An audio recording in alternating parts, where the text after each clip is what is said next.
नमस्कार, जनसेतु के daily update में आपका स्वागत है। मैं आपके साथ अंजलि चौहान। इस बुलेटिन में बात करेंगे आज की खास खबर की जो हम सबसे जुड़ी है। क्या कुछ खास आज इस बुलेटिन में आपके लिए, तो चलिए उसके लिए नजर डालते हैं आज की तमाम खबरों पर। आपके गोल्ड की सही कीमत दे रही है यह सरकारी कंपनी, कैशबैक के साथ चुनिंदा ऑफर भी। जी हां, अगर आपको कोरोना महामारी के बीच फंड की जरूरत है और आप अपने घर में रखा गोल्ड निकालना चाहते हैं तो इसके लिए सरकारी कंपनी MMTC PAMP आपकी मदद करेगी। ये कंपनी न सिर्फ आपको आपके गोल्ड की सही कीमत दिलाएगी बल्कि कैशबैक और दूसरी सुविधाएं भी दे रही है। छोटे खेत वालों को भी मिलेगा लोन, यह प्राइवेट बैंक देगा डोर स्टेप सर्विस। आपको बता दें, छोटे खेत वाले किसान को भी अब लोन की सुविधा मिलेगी। Private sector bank axis bank ने देश में छोटी जोत वाले किसानों और ग्रामीणों को लोन की सुविधा देने के लिए लाइफ साइंसेज कंपनी बेयर के साथ साझेदारी की है। इस साझेदारी के तहत एक्सिस बैंक किफायती लोन, डिपॉजिट, विड्रॉल और पेमेंट जैसी सेवाएं मुहैया कराएगा। 1 अक्टूबर से बदल जाएंगे हेल्थ इंश्योरेंस से जुड़े ये नियम। IRDAI ने बीमाकर्ताओं को उन बीमारियों का चिकित्सा स्थितियों को मानकीकृत करने के लिए कहा है जो किसी पॉलिसी द्वारा कवर नहीं की जाती है। किसी भी बीमारी का इलाज जो चिकित्सक द्वारा 48 महीने पहले किया जाता है उसे स्वास्थ्य कवरेज जारी होने से पहले एक मौजूदा बीमारी के रूप में वर्गीकृत किया जाएगा। इसके अतिरिक्त कोई भी शर्त जिसमें पॉलिसी जारी होने के 3 महीने के भीतर लक्षण है उन्हें पहले से मौजूद बीमारियों के तहत वर्गीकृत किया जाएगा। मानसिक बीमारी के लिए तनाव का उपचार अब स्वास्थ्य बीमा पॉलिसियों द्वारा कवर किया जाएगा। मिर्जापुर सीजन 2 से पहले अमेज़न प्राइम का तोहफा, इन तारीखों के बीच मुफ्त देख सकेंगे पहला सीजन। अमेज़न प्राइम वीडियो की वेब सीरीज मिर्जापुर ने अपने लिए एक तगड़ी फैन फॉलोइंग तैयार की है। इन फैंस को अब इसके दूसरे सीजन का बेसब्री से इंतजार है जो 23 अक्टूबर को स्ट्रीम किया जाएगा। इससे पहले OTT प्लेटफॉर्म ने मिर्जापुर के फैंस के लिए एक जबरदस्त तोहफा दिया है। शुक्रवार को अमेज़न प्राइम वीडियो ने ऐलान किया है कि मिर्जापुर का पहला सीजन दर्शक 25 से 30 सितंबर तक मुफ्त देख सकेंगे। यानी इसके लिए उन्हें अमेज़न प्राइम का सब्सक्रिप्शन नहीं लेना होगा, बस ऐप पर जाकर मिर्जापुर सर्च करना है या एक लिंक उपलब्ध करवाया गया है जहां क्लिक करके पहला सीजन देखा जा सकता है। 5G के खिलाफ आज भारत में दुनिया के कई हिस्सों में प्रदर्शन। रेडिएशन के घातक प्रभाव को लेकर लोगों में डर है। ऐसे में जब दुनिया के दिग्गज देश 4G नेटवर्क के बाद 5G यानी 5वीं पीढ़ी के नेटवर्क को लेकर आतुर हैं, इसके कथित दुष्प्रभावों की आशंका को लेकर सामाजिक कार्यकर्ताओं की ओर से पुरजोर विरोध की आहट भी सुनाई देने लगी है। लोगों को अब रेडिएशन का खतरा सताने लगा है। अब आपको मिलेगा सिर्फ शुद्ध सरसों का तेल, सभी तरह से मिलावट पर लगी पाबंदी। अब आपको बाजारों में मिलावट वाला ही सरसों का तेल मिलता रहा है, लेकिन अब ऐसा नहीं होगा। केंद्र सरकार ने फैसला किया है कि अब उपभोक्ताओं को बेचा जाने वाला सरसों का तेल सिर्फ शुद्ध ही बेचा जाएगा। बताते चले कि अभी तक बाजार में मिलने वाले तेल में 20% तक खाने का दूसरा तेल मिलाने की इजाजत थी। सरकार ने इसके लिए FSSAI को निर्देश भी दे दिए हैं। इन नए निर्देशों को 1 अक्टूबर से अमल में लाया जाएगा। फिलहाल सरसों के तेल में 20% तक अन्य खाने का तेल मिलाने की ही इजाजत है, लेकिन इस नियम के बाद अब ये मिलावट नहीं होगी और शुद्ध सरसों के तेल की ही बिक्री होगी। खाने के तेलों में मिलावट की खबरों पर संज्ञान लेते हुए खाद्य सुरक्षा नियामक FSSAI ने पिछले हफ्ते देश के कई शहरों से खाद्य तेल के 4500 से भी ज्यादा नमूने लिए। इन सैंपल को जांच के लिए भेजा गया है।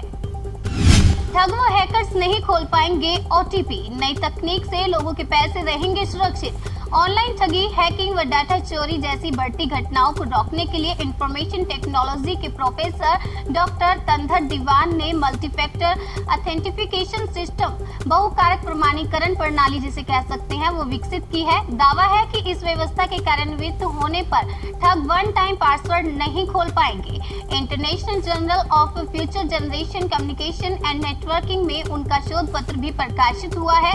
OTP खोलने के लिए संबंधित व्यक्ति का मोबाइल के साथ मौजूद होना जरूरी होगा। OTP तक पहुंचने की कुंजी के रूप में उपभोक्ताओं का चेहरा, आंख, आवाज या अंगूठा आदि प्रयुक्त होंगे। मुंबई में 1 अक्टूबर से महंगी हो जाएंगी एंट्री, टोल वसूली बढ़ोतरी से जेब पर पड़ेगा इतना भार। एक सप्ताह यानी 1 अक्टूबर से मुंबई आने जाने वालों के जेब पर पहले के मुताबिक अधिक भार पड़ने वाला है। मुंबई में एंट्री करने वालों को 1 अक्टूबर से ज्यादा टोल भरना पड़ेगा। इस तारीख से मुंबई में टोल वसूली में 5 से 25 रुपए तक की भारी बढ़ोतरी होने वाली है। कार चालक को जो पहले 35 रुपए भरना पड़ता था, अब 40 रुपए देना होगा। वहीं ट्रक और बस चालकों को 130 रुपए अदा करना पड़ेगा। बढ़ी हुई दरें 30 सितंबर 2023 तक लागू रहेंगी। सरकारी स्कूलों में दाखिले के लिए ऑनलाइन रजिस्ट्रेशन का दूसरा चरण शुरू। यहाँ चेक करें डिटेल। दिल्ली सरकार के स्कूलों में क्लास 6ठी से 9वीं और 11वीं की कक्षाओं में प्रवेश की ऑनलाइन प्रक्रिया का दूसरे चरण शुरू हो गया है। जो अभिभावक ऑनलाइन प्रवेश के पहले चरण में अपने बच्चों का पंजीकरण नहीं करा पाए थे, उनके लिए प्रक्रिया शुक्रवार से प्रारंभ हुई। ध्यान में रखने वाली बात यह है कि दूसरे चरण का यह पंजीकरण 3 अक्टूबर तक ही चलेगा। इंस्टाग्राम ने अपने यूजर्स को दी खुशखबरी। अब रील्स वीडियो बनाने के लिए मिलेंगे 30 सेकंड। भारत से टिकटॉक के विदा होने के बाद अब फेसबुक के स्वामित्व वाला इंस्टाग्राम आक्रामक रूप से बाजार में उतर गया है। इंस्टाग्राम ने अपने शॉर्ट वीडियो प्लेटफॉर्म रील्स के लिए वीडियो का समय दोगुना कर दिया है। इंस्टाग्राम ने नया अपडेट जारी किया है। इसमें इंस्टाग्राम ने रील्स के लिए वीडियो की अवधि 15 सेकंड से बढ़ाकर 30 सेकंड कर दी है। SBI ला रहा है स्कीम, सस्ते में खरीद सकते हैं घर, दुकान और प्लॉट्स। अगर आप अपने आने वाले दिनों में सस्ते में घर, दुकान या फिर प्लॉट खरीदने की सोच रहे हैं तो सही समय आ गया है। देश के सबसे बड़े स्टेट बैंक ऑफ इंडिया आपके लिए सस्ते में घर, दुकान और प्लॉट खरीदने वाली स्कीम को लेकर आया है। बैंक बहुत जल्द अपने पास मौजूद प्रॉपर्टीज की नीलामी करने जा रहा है, जिसके तहत आप ये प्लॉट्स घर खरीद सकते हैं। टैलेंट को तराशेगी गहलोत सरकार। राजस्थान में खुलेंगे 8 नए एकलव्य मॉडल आवासीय विद्यालय। राजस्थान में अब 8 नए एकलव्य मॉडल आवासीय विद्यालय खुलेंगे। अतिरिक्त मुख्य सचिव जनजातीय क्षेत्रीय विकास विभाग राजेश्वर सिंह ने जानकारी दी। उन्होंने बताया कि जनजातीय कार्य मंत्रालय भारत सरकार ने राज्य में वर्ष 2020 और 21 में 8 नए एकलव्य मॉडल आवासीय विद्यालय खोलने के लिए स्वीकृति दे दी है। इसके लिए TAD विभाग द्वारा 15 एकड़ जमीन आवंटित करवाई जा चुकी है। अब 14 भाषाओं में डिजिटल उपलब्ध होगी अयोध्या की रामलीला। नेता कलाकार करेंगे अभिनय। कोरोना के खतरे के बीच अयोध्या में होने वाली रामलीला को भव्य बनाने की कोशिशें शुरू हो गई हैं। अब अयोध्या की रामलीला उर्दू और भोजपुरी समेत 14 भाषाओं में डिजिटल रूप में उपलब्ध होंगी। कोविड-19 के मद्देनजर 17 से 25 अक्टूबर के बीच सीमित दर्शकों की मौजूदगी में इसका मंचन होगा। आपको बता दें, जैसे केबल टीवी, यूट्यूब और दूसरे सोशल मीडिया मंचों पर रामलीला का मंचन शाम को 7 बजे से 10 बजे के बीच प्रसारित किया जाएगा। योगी सरकार का बड़ा ऐलान। 28 सितंबर से पूरे राज्य में डीलर के जरिए ही होगा कमर्शियल गाड़ियों का भी रजिस्ट्रेशन। उत्तर प्रदेश परिवहन विभाग ने आदेश जारी किया है कि आगामी 28 सितंबर से पूरे राज्य में निजी वाहनों की तरह कमर्शियल वाहनों का रजिस्ट्रेशन भी डीलर पॉइंट या शोरूम पर ही होगा। इसके लिए सभी RTO ऑफिस को दिशा निर्देश जारी कर दिए गए हैं। अब प्राइवेट गाड़ियों की तरह कमर्शियल गाड़ियों के भी रजिस्ट्रेशन डीलर के जरिए ही किए जाएंगे। राजस्थान में निजी अस्पतालों की मनमानी पर सरकारी अंकुश। अब जयपुर, जोधपुर, कोटा व उदयपुर जिला मुख्यालय पर 80 या अधिक बेड क्षमता के निजी अस्पतालों को 30% बेड कोरोना संक्रमितों के लिए रिजर्व रखने होंगे। इसको देखकर अब यही लगता है कि राजस्थान में निजी अस्पतालों की मनमानी बिल्कुल नहीं चलेगी। मिठाई बेचने वालों को बतानी होगी एक्सपायरी डेट। 1 अक्टूबर से नियम लागू। बाजार में बिकने वाली खुली मिठाइयों के इस्तेमाल की समय सीमा अब कारोबारियों को बतानी होगी। कितने समय तक मिठाई का इस्तेमाल ठीक रहेगा, इसके समय सीमा की जानकारी उपभोक्ताओं को देनी होगी। ग्राहकों को बाजार में बिकने वाली खुली मिठाइयों के एक्सपायरी डेट की जानकारी मिल सकेगी। दरअसल खाद्य नियामक FSSAI ने एक नया नियम बनाया है। इस नियम के तहत अब कारोबारियों को खुली मिठाइयों के इस्तेमाल की समय सीमा बतानी होगी। ये नियम 1 अक्टूबर से अनिवार्य कर दिया गया है। भारत श्रीलंका में द्विपक्षीय शिखर वार्ता। दोनों देशों ने की बौद्ध धर्म के लिए $15 मिलियन की घोषणा। भारत श्रीलंका वर्चुअल द्विपक्षीय शिखर सम्मेलन पर अमित नारंग ने कहा कि कोरोना के प्रतिबंधों के बावजूद एक सफल वर्चुअल समिट द्विपक्षीय रिश्तों को आगे ले जाने की नेताओं के स्तर पर प्रतिबद्धता की हाई डिग्री को दर्शाता है। रिलायंस रिटेल को सिल्वर लेक ने दिए 7500 करोड़, मिलेगी 1.75% हिस्सेदारी। मुकेश अंबानी के स्वामित्व की रिलायंस रिटेल को अमेरिका की निजी equity company silver lake partners से 7500 करोड़ रुपए मिले हैं।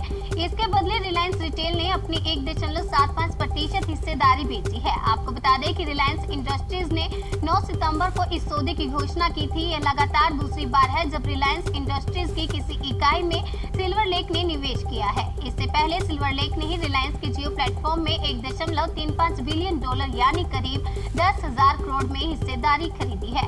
कंपनी ने 2 किश्तों में जियो प्लेटफॉर्म्स पर निवेश किया है। आपको बता दें कि हाल ही में अमेरिका इक्विटी फर्म KKR ने भी रिलायंस रिटेल में 5,550 करोड़ रुपए के निवेश का ऐलान किया है। SBI के नाम से आ रही ईमेल, बैंक ने ग्राहकों को दी सलाह। जी हां, अगर आप भारतीय स्टेट बैंक के ग्राहक हैं तो आपके लिए ये जरूरी है। दरअसल बैंक ने ग्राहकों को सोशल मीडिया के जरिए अलर्ट किया है। आइए इसके बारे में विस्तार से जानते हैं। बैंक ने कहा है कि जालसाज लोग ग्राहकों को फर्जी अलर्ट ईमेल भेज रहे हैं। ये मेल देखने में SBI की ओर से आए हुए ही लगते हैं, लेकिन ये फर्जी हैं। इनसे बच के रहें। SBI ने ग्राहकों को सावधान किया है कि अगर उनके पास ऐसा कोई ईमेल आता है तो उन पर क्लिक करने से बचें। इसके साथ ही स्कैम ईमेल्स की रिपोर्ट गृह मंत्रालय के national cyber crime reporting portal cybercrime.gov.in पर करें। बैंक के मुताबिक इंटरनेट बैंकिंग की वास्तविक वेबसाइट ऑनलाइन SBI.SBI है। इसके अलावा किसी अन्य साइट पर SBI इंटरनेट बैंकिंग के लिए विजिट ना करें। आपको बता दें कि हाल ही में SBI ने अपने ग्राहकों को फर्जी लोन ऑफर्स को लेकर भी आगाह किया था। अक्टूबर से काम करने लगेगा फेसबुक का निगरानी बोर्ड, कंटेंट पर रखेगा नजर। फेसबुक का बहुप्रतीक्षित निगरानी बोर्ड अक्टूबर से काम करने लगेगा। ये बोर्ड तय करेगा कि फेसबुक के मंच पर क्या किसी खास तरह की सामग्री को रखा जाना चाहिए अथवा नहीं। अच्छी बात है कि फेसबुक में अब अलर्ट हो गया है और आज के जिस तरह के कंटेंट दिखाए जा रहे हैं उस पर नजर रखना भी बेहद जरूरी है। जनसेतु के डेली अपडेट में बस इतना ही। बाकी की तमाम खबरों के लिए भी बने रहिए हमारे साथ और देखते रहिए जनसेतु, जन से सरोकार। अगर आप भी हमारी वीडियो YouTube पर देख रहे हैं तो हमारे चैनल को सब्सक्राइब करना और Facebook पर देख रहे हैं तो पेज को लाइक करना ना भूलें, ताकि आप हमारे साथ डेली अपडेट पर बने रहें।